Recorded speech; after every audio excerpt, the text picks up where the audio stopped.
Hello बच्चों, let's read this question. The question says, if rupees 6,000 becomes rupees 6,720 in 2 years at simple interest, how much does a sum of rupees 10,000 become in 5 years at the same rate of simple interest? तो यहाँ पे देखो कह रहा है कि जो 6,000 रुपये थे 2 साल में 6,720 हो गए किसी particular same rate of interest से। कह रहा है उसी रेट ऑफ इंटरेस्ट से अगर 10,000 रुपये को लगाया जाए 5 सालों के लिए तो वो मनी कितना होगा, अमाउंट कितना होगा। तो सबसे पहला काम है हमें रेट ऑफ इंटरेस्ट निकालना। तो यहाँ से समझिए, यहाँ पे जो हम कॉन्सेप्ट यूज करने वाले हैं वो यूज करेंगे S I is equal to this is P R T upon 100 use करने वाले हैं। ठीक है, अब एक बात समझिए, यहाँ पे ये प्रिंसिपल था, ये 2 साल का अमाउंट है तो 2 साल का इंटरेस्ट हम आसानी से निकाल सकते हैं। तो यहाँ से अगर इसको सॉल्व करें तो लिख सकते हैं कुछ ऐसा, 2 ईयर सिंपल इंटरेस्ट। तो ये कितना हो जाएगा, 6,720 माइनस 6,000, सो दिस इज 720 ठीक है। अब देखो यहाँ पे 2 साल का हमारा सिंपल इंटरेस्ट है, इस वैल्यू को इस इक्वेशन में पुट करते हैं। तो 720, प्रिंसिपल कितना था 6,000, रेट हमें नहीं पता है, टाइम हमें ज़रूर पता है 2 साल, तो 2 पुट कर देते हैं अपॉन 100।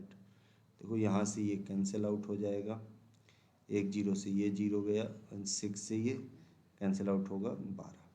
ठीक है, और 2 से इसको कैंसिल आउट करेंगे 6, तो आर की जो वैल्यू निकल के आएगी वो कितनी निकल के आएगी, 6%।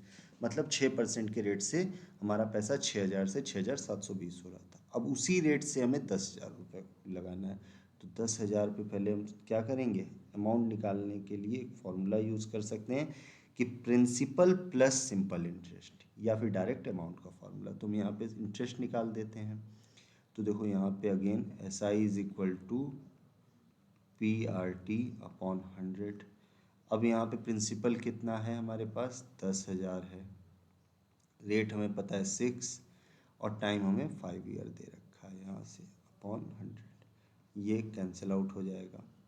इसको सॉल्व करेंगे तो 100 into 30 and this will become 3,000। इसका मतलब 10,000 रुपये पे 6% के रेट से 5 साल में हमें 3,000 रुपये इंटरेस्ट के मिलेंगे। तो जो अमाउंट होगा, अमाउंट इज इक्वल टू क्या होता है, प्रिंसिपल प्लस इंटरेस्ट होता है। ठीक है, तो यहाँ प्रिंसिपल हमें पता है दिस इज 10,000, इंटरेस्ट 3,000 है, तो इन दोनों को ऐड करने पे कितना हो जाएगा, rupees 13,000। So the sum 10,000 will become 13,000 in 5 years. So the final answer is rupees 13,000. Hope you understood it well. Best of luck.